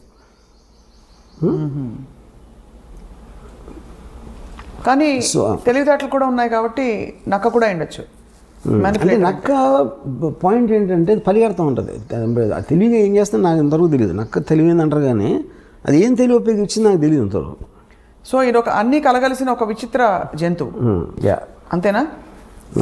ఇది మోర్ నియర్ టు దట్. అన్ని కలగలిసి, అన్ని క్వాలిటీస్ కలగలిసిన ఒక విచిత్ర యూనిక్ జంతువు. ఒక పెద్ద డౌట్, నక్కలాగా ఆలోచించి పాములాగా కాటేసి ఫస్ట్ కాటు పడగానే టైగర్ అయిపోతాడు. I think this is the correct thing. ఇచ్చాదారి సాంప్లాగా ఉండడానికి. డి కంపెనీ మోర్ డేంజరసా, ఆర్జీవీ కంపెనీ మోర్ డేంజరసా అని ప్రశ్న అడుగుతున్నారు అందరూ అడుగుతున్నారు మీరు తీసే సినిమాల్ని బట్టి. ఇప్పుడు పాయింట్ ఏంటంటే సినిమాలో రొమాన్సైజ్ చేస్తారు అని చెప్తారు, లేకపోతే గ్లోరిఫై చేస్తారు క్రిమినల్స్ని. ఇప్పుడు ప్రతి కమర్షియల్ మెయిన్ స్ట్రీమ్ సినిమాలో కూడా పవన్ కళ్యాణ్ 20 మందిని కొట్టాడు, మహేష్ బాబు 50 మందిని కొట్టాడు, ఇంకోటి ప్రభాస్ 100 మందిని కొట్టాడు. అందరు చప్పట్లు కొడుతూ ఉంటారు, ఏలేస్తూ ఉంటారు. వాళ్ళు ఏం చేస్తున్నారు, చట్టాన్ని వాళ్ళ చేతులకు తీసుకుంటున్నారు, ఇర్రెస్పెక్టివ్ ఆఫ్ వాళ్ళు ఏ రోల్ వేసినా. But that is not to be taken seriously because it's a very comic book, fun, entertainment, action. Nobody takes that seriously. Realistic serious లాంటి సత్యాలు లాంటి సినిమాలు ఏంటంటే ఎవ్వరు గన్ను తీసుకున్నా వాళ్ళందరూ కుక్క చోచి వచ్చారు ఫైనల్గా. అది గ్లోరిఫై చేయడం ఎట్లా అవుతుంది? అది how am I romanticizing? They all look very అంటే మామూలు మనుషులాగా చూపెడుతున్నాను. You are connecting to them, not getting inspired by them. Okay, so this is a connection, not an inspiration. Clearly you are connecting to all these people, all your gangsters. You understand. అంటే మీరు you will understand. ఇప్పుడు ఇందాక నేను concentration example అది చెప్పాను, right? అలాంటి పరిస్థితుల్లో మీరు గార్డ్గా ఉన్నా మీరు ఏం చేస్తారు? అది point. Do you expect any resistance or political, flurries on this film? I don't think so, because see, we It's make outdated? film on all lots of criminals. మీరు బుక్కులు రాస్తున్నారు, లేకపోతే డాక్యుమెంటరీస్ చేస్తున్నారు, ఎవరు సినిమా తీస్తున్నారు, ఏంటి డిఫరెన్స్? రైట్. సో మొత్తం మీద హిందీ భాషలో విడుదలవుతున్న సినిమా, ఆ తర్వాత వెబ్ సిరీస్ కూడా అనేక భాగాలలో దావుద్ ఇబ్రహీం కార్యకలాపాలపై వర్మ గారు రీసెర్చ్ చేసి మరీ రూపొందిస్తున్నారు. Will same star cast continue Varma garu, or most of them will continue? Tell us a little bit about your casting. అంటే ఈ క్యారెక్టర్స్కి వెతకడానికి మీరు ఆడిషన్ చేశారా? ఆబ్వియస్లీ అంటే నాకు Dawood Ibrahim character I wanted, అంటే అతను హీరోలాగా ఉండకూడదు, ఏదో మసిల్స్ సిక్స్ ప్యాక్ వచ్చి ఉండకూడదు. I wanted a very mild looking person who slowly starts growing in the period of time. అతని మైండ్ సెట్ కానీ ఇప్పుడు ఒక అన్నచాటు తమ్ముడులాగా ఉంటాడు most of the time, you know. అప్పుడు ఇది ఆల్మోస్ట్ ఈ యొక్క కాస్టింగ్కి నేను నియర్లీ 35 to 40 పీపుల్ని ఆడిషన్ చేశాను. అండ్ తన brother character is very important సినిమాలో. సో ఆ బ్రదర్కి నాకు తనే పంపాడు, అశ్వత్ దావుద్ ఇబ్రాహిం రోల్ వేస్తున్నాడు. So look for this actor అంటే భలే ఉన్నాడు, ఎవరు ఎత్తునంటే నా తమ్ముడు అన్నాడు. In real life also their brothers. Ya. But ఈ ఎమర్జెన్స్ సినిమాలో మరి ప్రేమాయణాలు అవి ఉండవు, అయితే ఉండొచ్చు, ఉన్నాయి కానీ very limited time. What is the focus? అంటే ultimately D company the movie that is going to release, దాని ద్వారా ఏం చెప్పదలుచుకున్నారు మీరు to the world? What is the one story your narrating? I think ఇప్పుడు ఫిల్మ్ అనేది ప్రైమర్లీ, ఇప్పుడు నేను శివ తీసినప్పుడు ఏం చెప్పదలుచుకోవాలా, సత్య తీసినప్పుడు ఏం చెప్పదలుచుకో, ఏ సినిమా అయినా it is something, storytelling is to create an interesting feel to the listener. ఇదే cinema it might be it's completely fictional. ఇప్పుడు గాడ్ ఫాదర్ ఉంది, Godfather is based on Al Capone. Right. అల్ కపోన్ ఎవరైతే నాకు తెలియదు, God father చూసినప్పుడు ఆ సినిమాగానే చూసాం. అమెరికాలో తెలుసు అల్ కపోన్ ఎవరు, you know. So this film might be seen by generation who never heard of Dawood Ibrahim. So they look at it like a story. So ఇప్పుడు మీరు స్టార్ట్ అయినప్పటి నుంచి మీకు ఒక క్యారెక్టర్స్తో జర్నీ చేస్తున్నాను. Whatever you feel will feel, అంతే. రైట్. సో వెయిట్ చేస్తున్నాం Varma garu. Let's watch how D company is going to, I won't say entertain, more like enlighten viewers about, అంటే ఇలాంటి ఒక మాఫియా, ఒక గ్యాంగ్స్టర్, ఒక అండర్ వరల్డ్ ఉండిందని చెప్పి. ఇప్పుడు కూడా అండర్ వరల్డ్ జాడలు ఎక్కడైనా కనిపిస్తాయి వర్మ గారు? We don't know. ఇప్పుడు అండర్ వరల్డ్ ఏంటంటే there are things underworld dormant ఉంటుంది, లేకపోతే ఆపరేషన్. డార్మెంట్ అంటే మీరు ఏం చేయకపోతే డార్మెంట్, అది అప్పుడు లేదని చెప్పినాం ఉంది. ఇప్పుడు ఫర్ ఎగ్జాంపుల్ 97, 2005లో కోట్లు అడిగారు, 5 కోట్లు 4 కోట్లు ఎక్స్ట్రాక్షన్. ఇప్పుడు 10 లక్షలు 20 లక్షలు అడుగుతారు. సో 10 లక్షలు 20 లక్షలు అడిగినప్పుడు ఏదో సెటిల్ చేసి ఒక 5-10 ఇచ్చేస్తారు. ఎందుకంటే 5-10 కోసం మళ్ళీ మనం పోలీస్ కంప్లైంట్ ఇచ్చి ఇది అది చేయాలి, ఆ తలనొప్పులు ఎందుకు రాని, అప్పుడు ఆ విషయాలు బయటికి రావు. ఆ బయటికి రానప్పుడు మనకి అండర్వరల్డ్ లేదనిపిస్తుంది. అదొక పాయింట్. రెండోది, ఎప్పుడైతే మీకు సొసైటీ అడ్వాన్స్మెంట్ పెరిగిన కొద్దీ ఆటోమేటిక్గా ఆర్గనైజ్డ్ క్రిమినల్ సిండికేట్స్ పనిచేయవు. ఇప్పుడు 1920sలో ప్రొహిబిషన్ టైంలో వచ్చింది అమెరికాలో మాఫియా. ఆల్మోస్ట్ 1970కి అయిపోయింది. 1970 నుంచి అమెరికాలో మాఫియా అనేది లేదు అసలు. సేమ్ థింగ్ ఇండియాలో 90s తర్వాత ఇంతవరకు కొత్త గ్యాంగ్స్టర్ అనేవాడు రాలేదు. 1995 ముందు వరకు వచ్చారు, కానీ 95 తర్వాత లాస్ట్ 20 yearsలో you not seen anyone. But what is the reason? Police వ్యవస్థ ఇంకొంచెం పటిష్టమైన. yes of course 100%. అంటే ఇంకోటి మీకు బ్రాండ్ నేమ్ రావడం కష్టం. ఇప్పుడు బ్రాండ్ నేమ్ ఇండిపెండెంట్గా పేరు లేకుండా ఆయన క్రైమ్ చేయొచ్చు, కానీ డీ కంపెనీ ఫలానా దావుద్ ఇబ్రాహిం ఫలానా అబూ సలీం ఫలానా చోటా షకీల్ అనేది అది సేమ్ రీజన్. ఫ్యాక్షనిజం కూడా అంతరించిపోవడానికి అదే కారణం.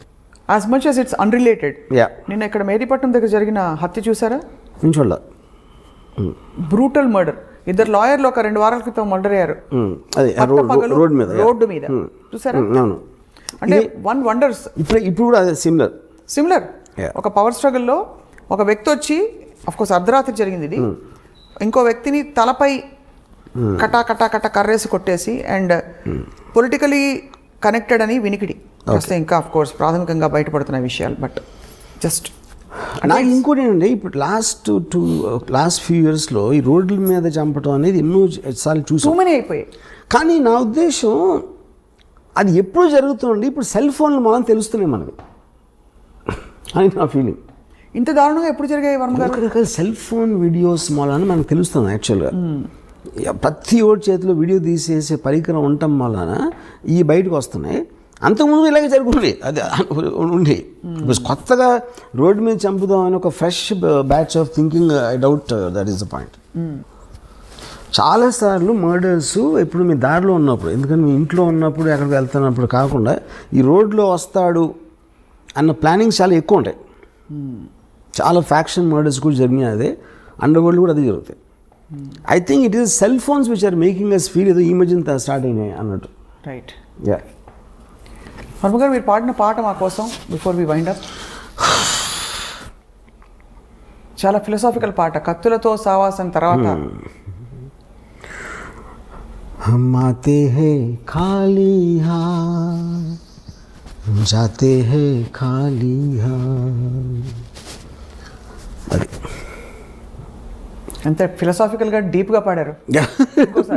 No but it is actually quite surprising to see ఒక సీరియస్ సబ్జెక్ట్కి మీరు ఎంత ఆబ్జెక్టివిజం, ఎక్కడ ఎమోషన్ ఇంటర్ఫియర్ కాకుండా ఆబ్జెక్టివ్గా ఒక కథని కథగా చూసి ఒక వాస్తవాన్ని ఎన్ని అవాంతరాలు, సవాళ్ళు, క్వశ్చన్స్, క్రిటిసిజం వస్తాయని తెలిసి కూడా మీరు నేను చేసేది చేసి తీరుతానని చెప్పి మరొకసారి ప్రూవ్ చేశారు.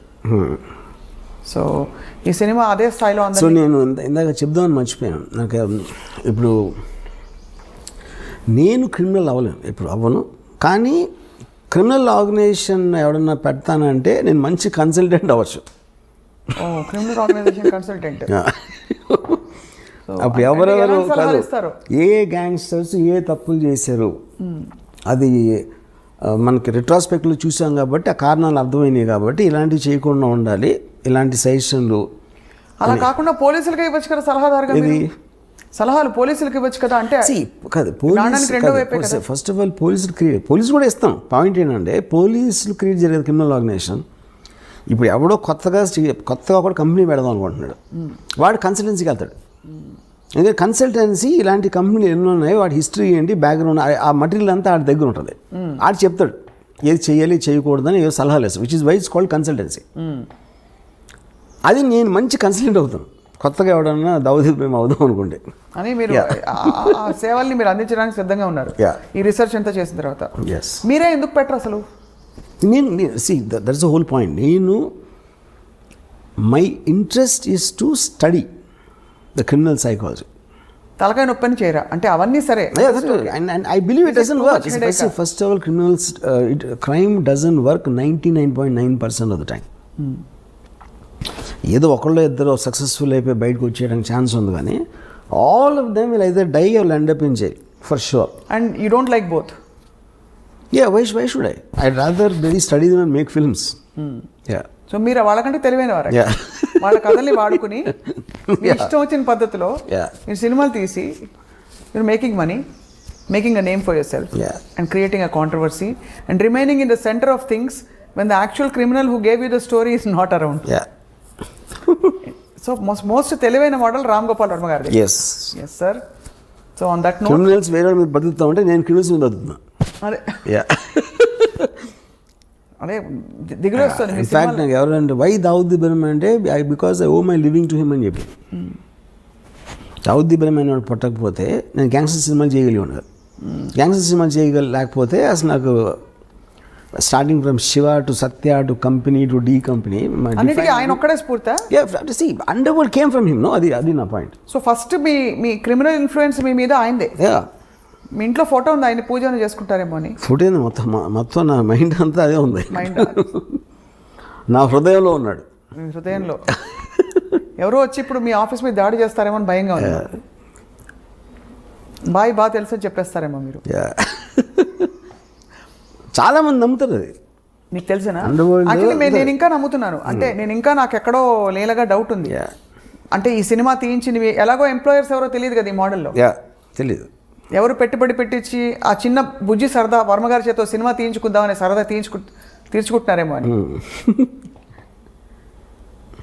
సలీం ఫ్రూట్ అనే ఒక ఈజ్ యాక్చువల్లీ చోటా షకీల్స్ బ్రదర్ ఇన్ వాడు.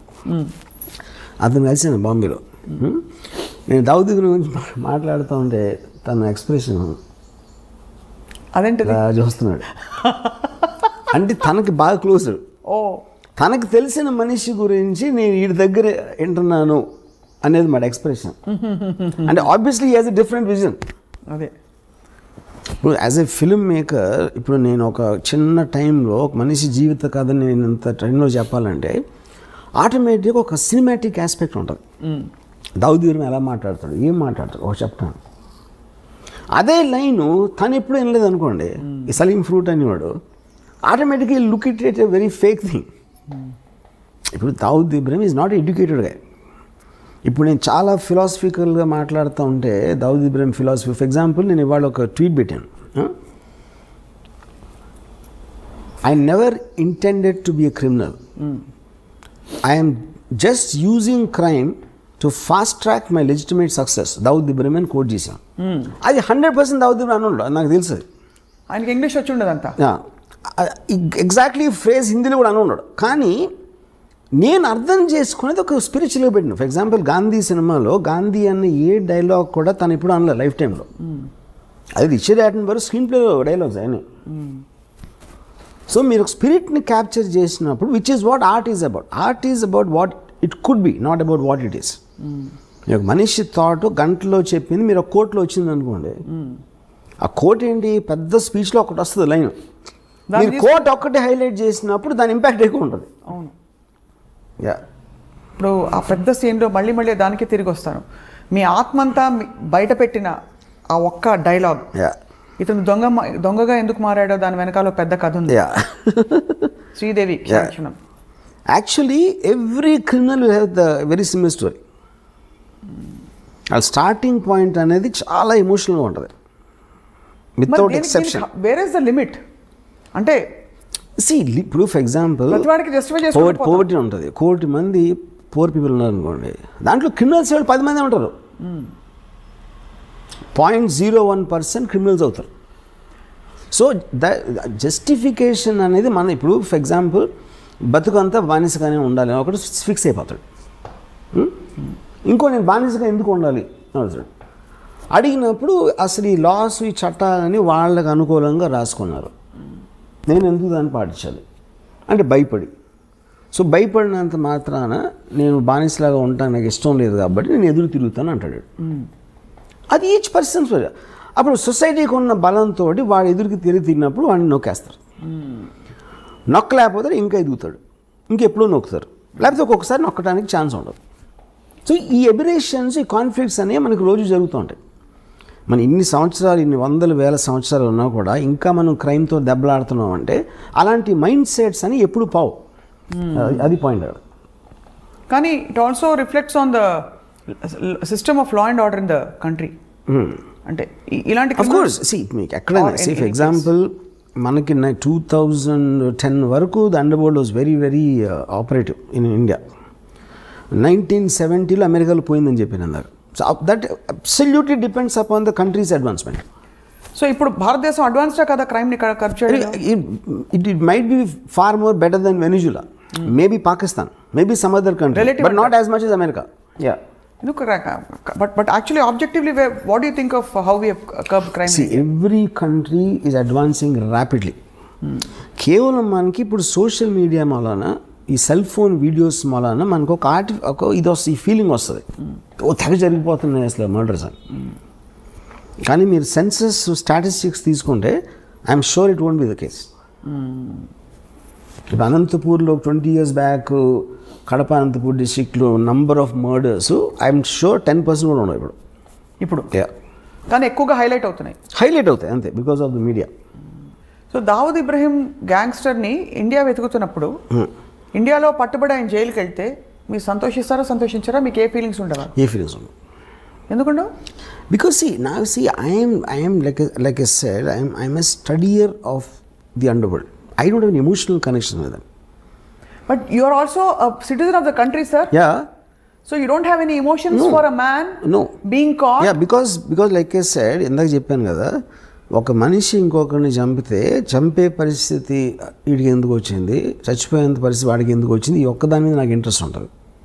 Because I don't want to be judgmental on things which I did not experience myself. Are you judgmental about things you are, at least you experienced? My experience అంటే మీ లైఫ్లో మీకు ఎప్పుడైనా భయాలు, ఆందోళనలు? ఏ మనిషి అయినా వాడు అది చేసినప్పుడు వాడికి ఒక కన్విక్షన్తో చేస్తాడు, యూనో. సో అలాంటప్పుడు నేను చేసినప్పుడు నేను క్రైమ్ అనుకున్నది. ఏ మనిషి కూడా క్రైమ్ చేస్తానని అనుకుని చేయడు. బికాజ్ వాడి మైండ్లో ఏదో ఆడికి ఒక కన్విక్షన్ ఉంటుంది. ఇందాక నేను చెప్పినట్టు. So are you telling me Dawood ఇబ్రహీంకి ఇవన్నీ చేయించినప్పుడు నేను తప్పు చేస్తున్నది చట్ట విరుద్ధం అని తెలీదా? చట్ట విరుద్ధం వేరు. చట్ట విరుద్ధం అనేది వాళ్ళు ఎలా చూస్తారంటే, పోలీసులు మాకన్నా కరప్టు, పాలిటీషియన్స్ మాకన్నా కరప్టు, వాళ్ళు సిస్టమ్ని అడ్వాంటేజ్ తీసుకున్నప్పుడు నా చేతనతో నేను తీసుకుంటున్నాను అని ఆలోచిస్తారండి. They believe 90% of the people are idiots. Power పొజిషన్స్లో ఉన్న అందరికీ కామన్ థాట్ అది. పోలీసులు అదే అనుకుంటారు, పొలిటీషియన్స్ అదే అనుకుంటారు, అండర్ వరల్డ్ కూడా అదే అనుకుంటారు. సో ఎవరికొన్న సిచ్యువేషన్లో ఎవరికొన్న పవర్లు మేము ఎలా తీసుకోవాలి, ఎలా బయటపడాలి అని ఒక్కటే ఆలోచిస్తారు. కానీ they will never think about themselves consciously doing something wrong. So you feel that Dawood Ibrahim never ever feels he's done something wrong? No. And despite the fact that the whole country is looking for him. See, whole country is a very media. Whole country అంటే అది చెప్తాను. See, అది సంబంధం లేని వాళ్ళు ఆలోచిస్తాను, వాళ్ళు ఆలోచిస్తారు. ఇప్పుడు మన ఇద్దరం ఉన్నాం, మనకి ఏంటి అండర్ వరల్డ్ ఏం కనెక్షను? ఇప్పుడు ఈ కెమెరామెన్కి ఏం connection? Then he never touched any part of our life. Okay, so they don't care about us. వాళ్ళు డైరెక్ట్గా ఇన్వాల్వ్ అయిన వాళ్ళు, అది పోలీస్ ఆఫీసర్లా, ఏదో బిజినెస్ మ్యానా, వాళ్ళ దాని మీద వాళ్ళ మనలాగే మీరు ఇంటికి వెళ్ళినప్పుడు మీ ఫ్యామిలీ, మీకు ఉన్న ఇమీడియట్ కలీగ్స్, వాళ్ళు తప్పిస్తే మిగతా ప్రపంచం, మిగతా హైదరాబాద్ సిటీకి మనకేం కనెక్షన్ అసలు? నిజంగా అంత డిటాచ్డ్గా, డిస్కనెక్టెడ్గా ఉంటారు. అందరూ ఉంటారు, వాళ్ళే కాదు. మనిషి అన్నవాడు ఎప్పుడు వాడి పరిధిలోంచి బయటికి వెళ్ళి వాళ్ళు ఏమనుకోండి, వాళ్ళ పరిధిలో ఉన్న వాళ్ళ గురించి ఆలోచిస్తారు మ్యాక్సిమం. అది అప్పర్ లిమిట్. సో ఈ బిఫోర్ అంటే వైండప్ చేసే మేము ఒక చిన్న ఎగ్జాంపుల్ చెప్తాను. చెప్పండి. చోటా రాజన్ ఒక మనిషి సౌత్య అని, అతను బాగా అంటే ప్రాటజీ అన్నమాట, ఆల్మోస్ట్ తమ్ముళ్ళగా చూసుకుని ఒక పర్టిక్యులర్ స్టేజ్లో దావుద్ ఇబ్రహీంకి చోటా రాజన్కి గొడవ వచ్చినప్పుడు ఈ సౌత్య అనేవాడు రాజన్తో కలిసి చోటా రాజాని చంపడానికి ప్లాన్ చేసి, ఆ ప్లాన్ ఏమో వర్కౌట్ అవ్వలేదు. చోటా రాజాని పారిపోయిన తర్వాత ఇదంతా దుబాయ్లో జరిగింది. దుబాయ్లో చోటా రాజాని కోపంతో వాడు నేను తీసుకొచ్చి ఆయన అంత పొజిషన్ ఇస్తే నన్ను చంపడానికి ట్రై చేసి దావుద్ భాయ్తో చేతులు కలుపుతాడు, ఆయన చంపి తీరాలని. పక్కన వాళ్ళందరూ ఇంపాసిబుల్, అది దుబాయ్లో ఉన్నాడు, మీరు దుబాయ్లో అనే మర్డర్ అనేది ఎప్పుడు జరగలేదు. అంటే వీడు ఏం చేశాడంటే, ఒక బాంబే నుంచి 4 తెప్పించి హిట్మెన్ దుబాయ్లో చేయలేదు ఎప్పుడు, కానీ ఎప్పుడు చేయనంత మాత్రాన ఫస్ట్ టైం దేనికన్నా ఫస్ట్ టైం ఉంటుంది. దావుద్ భాయ్కి పవర్ ఉంటే నాకు ఉన్నాయి కాంటాక్ట్స్ దుబాయ్లో. నేను మొత్తం అన్ని అరేంజ్ చేస్తాను. మీరు వెళ్ళి హాలిడే లాగా వెళ్ళండి దుబాయ్, అక్కడ నా వాళ్ళు వచ్చి సౌత్యాన్ని ఎలా చంపాలో వాళ్ళు ఎక్స్ప్లెయిన్ చేస్తారు. మీరు కన్విన్స్ అయితే చేయండి, చంపేసి మీరు తప్పించుకోగలుగుతామని కన్విన్స్ అయితే చేయండి నేను చూసిన ప్లాన్ తర్వాత. లేదా మీరు హాలిడే ఎంజాయ్ చేసుకుని వెళ్ళిపోండి. ఇప్పుడు ఇంత డబ్బులు ఇస్తున్నా ఆల్రెడీ, మీరు సక్సెస్ఫుల్ అయ్యారంటే దీనికి 10 ఇస్తాను. ఒకవేళ అక్కడికి వెళ్ళి మీరు కన్విన్స్ అవ్వకపోతే మీరు తప్పించుకోగలుగుతానని, అప్పుడు మీరు హాలిడే ఎంజాయ్ చేసి వెళ్ళిపోండి, మళ్ళీ బాంబే వెళ్ళిపోండి. వీళ్ళు సరే వెళ్ళారు, దుబాయ్ వెళ్ళారు. అక్కడ చోటరాజు మనుషులు వచ్చి వాళ్ళకి 5 స్టార్ హోటల్ పెట్టి అంతా చేసి, అక్కడి నుంచి ఒక సాయంత్రం జిమ్, ఒక మాల్ ఉంది, మాల్లో బయట ఒక జిమ్ ఉంది. సౌత్య రోజు అక్కడికి వస్తాడు. వీళ్ళు కార్లో కూర్చొని చూశారు, అక్కడ లోపలికి వెళ్ళాడు. ఈ రాజన్ మనిషి తీసుకొచ్చి ఇక్కడి నుంచి మీరు ఈ కొంచెం ఇలా వెళ్ళి లెఫ్ట్కి తిరిగితే ఒక రోడ్డు ఉంది. ఆ రోడ్డు ఇంకో 100 మీటర్స్ చివరికి రైట్కి తిరిగితే ఇక్కడ వ్యాన్ ఉంది, ఒక రెడ్ వ్యాన్ ఉంది. మీరు రేపు సాయంత్రం ఇక్కడ వెయిట్ చేసి సౌత్య రాగానే ఆయన షూట్ చేసి చంపేసి పరిగెత్తి లెఫ్ట్కి తిరిగి రైట్కి తిరిగి వ్యాన్లో కూర్చుంటారు. ఈ వ్యాను డైరెక్ట్గా పోర్టుకి తీసుకెళ్తుంది. పోర్ట్ దగ్గర కస్టమ్స్ వాళ్ళు అందరినీ ఆల్రెడీ సెట్ చేశాడు రాజన్ భాయ్. వాళ్ళు మిమ్మల్ని బోట్లో ఎక్కిస్తారు. ఆ బోట్ యాట్ ఇండియాకి వచ్చేస్తుంది అని డీటెయిల్స్ అన్నీ చెప్పి ఆ రోజు రాత్రి ఆ కస్టమ్స్ వాళ్ళు వచ్చారు కలవడానికి. వచ్చి వాళ్ళందరూ డ్రింక్స్ తాగి ఆ కస్టమ్స్ ఆఫీసర్ ఏం చెప్పాడంటే ఈ బ్లూ గేట్ ఒకటి ఉంది మీ పోర్ట్లోకి వచ్చిన తర్వాత, ఆ బ్లూ గేట్ దగ్గర నేను ఉంటాను, నేను ఫ్రంట్ సీట్లో ఎక్కుతాను, యూనిఫామ్లో నేను ఫ్రంట్ సీట్లో ఎక్కని ఎవడు నా ఆ వ్యాన్ ఆపడం, నేను డైరెక్ట్గా తీసుకెళ్ళి మిమ్మల్ని యాట్ ఎక్కిస్తాను అని చెప్పాడు. ఈ మొత్తం ఎలాబరేట్ డీటెయిల్ అన్నీ స్టడీ చేసి ఫైనల్గా కన్విన్స్ అయ్యాడు. కన్విన్స్ అయ్యి ఓకేనా. నెక్స్ట్ డే సాయంత్రం వచ్చాడు సౌత్య, కిందది టపా షూట్ చేశారు. షూట్ చేసి పరిగెత్తారు, లెఫ్ట్ టర్న్ తిరిగారు, రైట్ టర్న్ తిరిగితే వ్యాన్ లేదు అక్కడ. వ్యాన్ లేదు, ఇవాళ ఇటు హెల్టర్ స్కెల్టర్ అయిపోతే ఈ లోపల దుబాయ్ పోలీసు వచ్చి పడుకున్నారు. ఇంట్రాగేషన్లో నేను రాజన్ మనుషులు అని చెప్పారు. అది రాజన్ కావాల్సింది. Rajan never wanted them to be escaping. ఈ కస్టమ్స్ వాళ్ళు ఎవరంటే వాళ్ళు యాక్టర్లు, వాళ్ళు కస్టమ్స్ ఆఫీసర్లు కాదు. వాళ్ళు వచ్చి కస్టమ్ ఆఫీసర్ లాగా చేసి వీళ్ళకి నమ్మకం కలిగించడానికి అలా మాట్లాడి ఈ ఫోటోలన్నీ చూపించాడు. My goodness. ఓకే, ఇప్పుడు ఎందుకు చేశాడు చోటరాజన్ ఇది? నన్ను మీరు చంపడానికి ట్రై చేసిన నా పొజిషన్లోకి వచ్చిన దుబాయ్లో మీకు సెంటర్లో చంపానని అని డీ కంపెనీకి మెసేజ్ పంపడానికి చేశాడు. అసలు మీరు చెప్పేదండి ఇది అయిపోయింది కదా.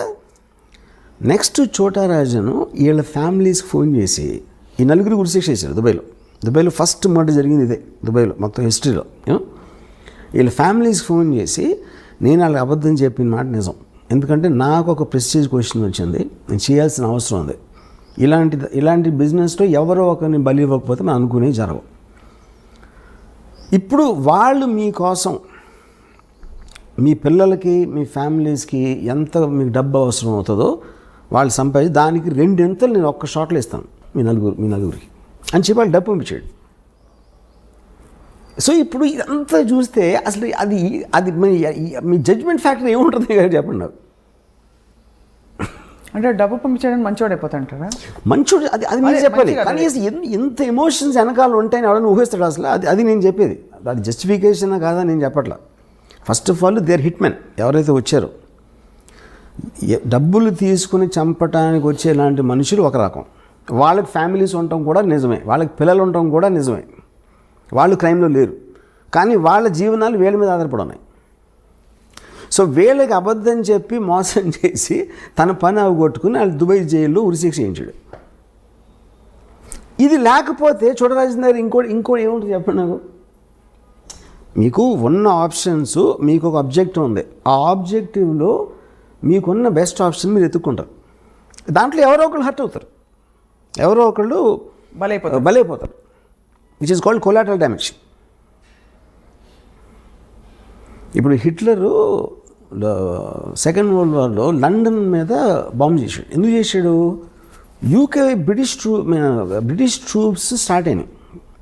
ఆ బ్రిటిష్ ట్రూప్స్ మూవ్మెంట్ స్లో చేసేయాలి, బార్డర్కి తొందరగా రాకుండా. అందుకని లండన్ మీద బాంబు చేసి జనాలు భయపడి అందరూ బయటకు వచ్చేసి రోడ్లు అన్ని బ్లాక్ చేసేస్తారని ఉద్దేశం అన్నమాట. ఇది వార్ స్ట్రాటజీ అంతే.